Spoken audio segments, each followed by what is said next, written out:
कुरान मजीद में अगर किसी कौम का जिक्र सबसे ज्यादा आया है तो वो बनी इसराइल है। ये वो कौम थी जिस पर अल्लाह ने नेमतों की बारिश कर दी, इन्हें फिरौन की गुलामी से निजात दी, बादलों का साया दिया और मनो सलवा जैसी आसमानी ग़िज़ाएं अता की। लेकिन जूं-जूं अल्लाह के एहसानात बढ़ते गए, उनकी सरकशी और नाफरमानी भी बढ़ती गई। आज फेथ लेंस पर हम बनी इसराइल पर आने वाले उन अजाबों का जिक्र करेंगे जिन्होंने इस लाडली कौम को जिल्लत और रुसवाई के गड्ढे में गिरा दिया। जब हजरत मूसा अलैहिस्सलाम अल्लाह से कलाम करने कोहे तूर पर गए तो पीछे से सामरी जादूगर ने बछड़े का एक बुत बनाया। बनी इसराइल, जिन्होंने अभी अभी समंदर फटने का मोज़ा देखा था, इस बछड़े की पूजा करने लगे।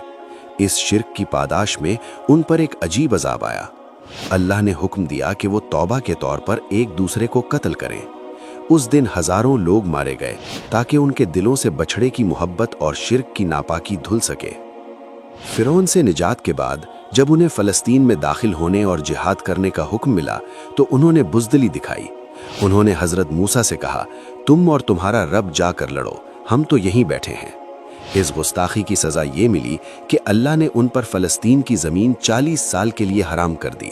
वो मैदान तीह में भटकते रहे। वो सारा दिन चलते मगर शाम को वहीं होते जहाँ से सुबह चले थे। एक पूरी नस्ल इसी रेगिस्तान में ख़त्म हो गई।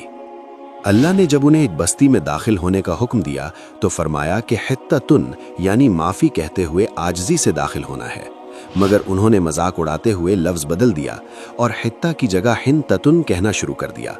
इस तमस्खुर और नाफरमानी पर अल्लाह ने उन पर आसमान से ताऊन का अजाब भेजा, जिसने देखते ही देखते हज़ारों को लुक़्मा अजर बना दिया। बनी इसराइल के लिए हफ्ते का दिन सैबत इबादत के लिए मखसूस था और उस दिन शिकार हराम था। समंदर किनारे रहने वाले एक गिरोह ने हीला साजी शुरू की। वो हफ्ते के दिन जाल लगाते और इतवार को मछलियां निकालते। अल्लाह ने उन्हें बार बार रोका मगर वो ना माने। आखिरकार अल्लाह का गज़ब आया। अल्लाह ने उनकी शक्लें मस्ख कर दी और वो जलीलो ख्वाल बंदर और सूअर बना दिए गए। बनी इसराइल की सरकशी की इंतहा ये थी कि वो अल्लाह के नबियों को कत्ल करने लगे थे। हज़रत ज़करिया अलैहिस्सलाम, हज़रत याहया अलैहिस्सलाम और कई दीगर अंबिया के खून से उन्होंने अपने हाथ रंगे। इसके नतीजे में अल्लाह ने उन पर जिल्लत और मुहताजी मुसल्लत कर दी। उनसे उनकी बादशाहत छीन ली गई और वो पूरी दुनिया में तितर बितर कर दिए गए। उनकी मुसलसल बदहदियों की वजह से अल्लाह ने उन पर बुख्त नसर जैसे जालिम हुक्मरान मुसल्लत किए।